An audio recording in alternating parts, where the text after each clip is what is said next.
The note on the fridge is from his wife, and it says, "It's not working, I can't take it anymore, and I'm going to mom's."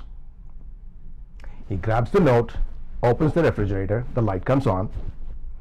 He gets a bottle of beer, twists it open, takes a swig, and says, "It is ice cold. I don't know what the heck she's talking about." Now, chances are we all have been such a dork at one time or another, like an ignoramus, completely unaware of the reality, and later on wondered what the heck did just happen. In fact, a lot of similar issues we are still floundering to figure them out. Now let me tell you a story that will explain why some of us often behave like these ignoramuses, in the business world at least. I call these people technocrats, those who operate in the knowledge economy and have spent being successful and based on superior knowledge or some specialized skill of one kind or another. So here's the story. Once upon a time, there was an octopus named Charlie. Now, Charlie was powerful and strong. He could lift 1,000 pounds with his 8th tentacle. Everybody was mortified of Charlie and his powerful whack and blows. It was so strong that even the big blue whale was scared of the big and strong number 8. And Charlie went around fearlessly anywhere he wanted, waving number 8 as he moved with a swagger. All his other tentacles basked in the glory of number 8. Now one day, as Charlie was fast asleep, he was swept by a strong current, and when he woke up, he found himself stuck in a reef, unable to extricate his number 8. Now number 8 told all of the other 7 tentacles to work together and pull it off. But all the other tentacles had no clue what to do. It was always number 8 that did everything. And so there lay poor Charlie stuck in a reef, probably until eternity, or until someone could come and rescue him. I left the sea right afterwards, so I do not know what really happened to Charlie, but I do hope poor Charlie got unstuck.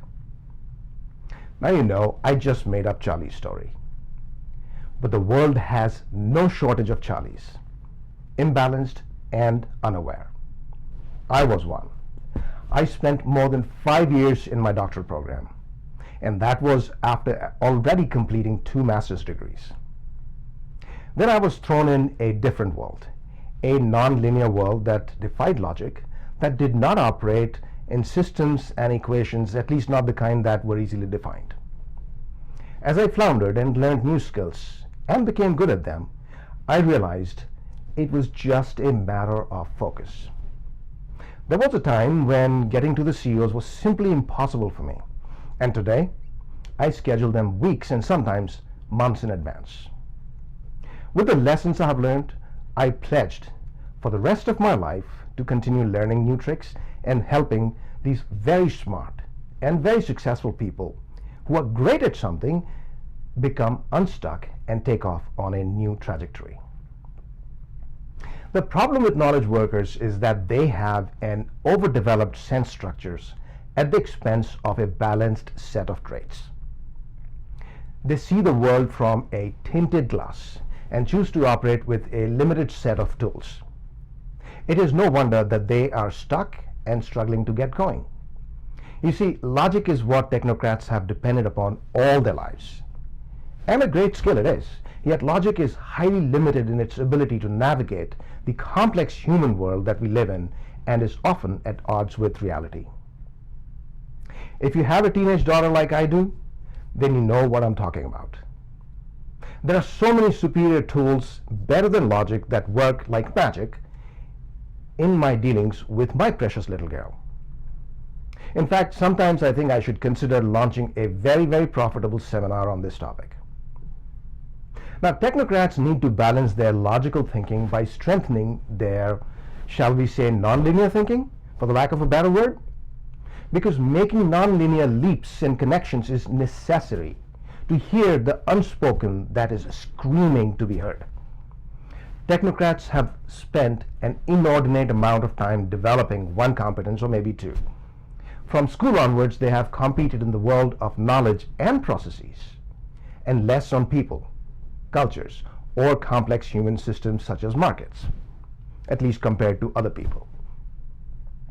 It is the development of perceptual acuity that often gets neglected in preference for science and logic. This puts the technocrat at a disadvantage when he or she assumes a market or business leadership position. Moreover, they have dealt with the top 20% of the people, shall I say, who by definition of the 80-20 principle operate differently. They may not have the requisite understanding of the rest of the 80% people and their behavior patterns.